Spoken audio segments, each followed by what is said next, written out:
দেশকে ভালোবাসে বিদায় সেই দেশ থেকে বিতাড়িত হয়ে কোথাও যায়। রাঙ্গুনিয়ায় তারুণ্যের সমাবেশ সফল করতে ওয়ার্ড বিএনপির অঙ্গ ও সহযোগী সংগঠনের প্রস্তুতি সভা।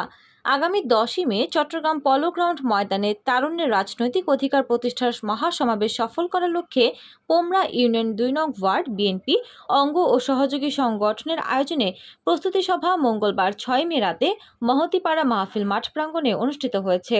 পোমরা ইউনিয়ন বিএনপির সিনিয়র সহসভাপতি শাহ আলম তালুকদার এ সভাপতিত্বে সভায় প্রধান অতিথি ছিলেন পোমরা ইউনিয়ন বিএনপির সাবেক সাধারণ সম্পাদক আলমগীর ড্রাইভার। প্রধান বক্তা ছিলেন রাঙ্গুনিয়া উপজেলা স্বেচ্ছাসেবক দলের আহ্বায়ক আশরাফুল হক হারুন। উদ্বোধক ছিলেন পোমরা ইউনিয়ন যুবদলের সিনিয়র যুগ্ম আহ্বায়ক আকবর হোসেন রুবেল। রাঙ্গুনিয়া উপজেলা ছাত্রদলের যুগ্ম আহ্বায়ক মোহাম্মদ সাবির এর সঞ্চালনায় প্রস্তুতি সভায় বক্তব্য ও উপস্থিত ছিলেন কেন্দ্রীয় নাগরিক সমাজ পরিষদের আন্তর্জাতিক বিষয়ক সম্পাদক হাজী মোহাম্মদ মোর্শেদ আলম, পোমরা ইউনিয়ন বিএনপি অঙ্গ ও সহযোগী সংগঠনের নেতা ইদ্রিস মেম্বার, আজিজুর রহমান, জালাল উদ্দিন, হায়দার আলী, সালাউদ্দিন, আবুল কাশেম, মোহাম্মদ জসিমউদ্দিন, মোজাম্মেল, জানে আলম সহ অনেক নেতাকর্মী। আমরা এরকম একটা আসসালামু আলাইকুম ওয়া রাহমাতুল্লাহ।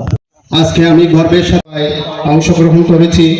আমরা সবাই জাতীয় দলের কর্মী হিসেবে দাঁড়ানোর মতো তেমন কোনো ক্ষমতা ছিল না, তাই আমি আজকের এই যে প্রস্তুতি সভা করে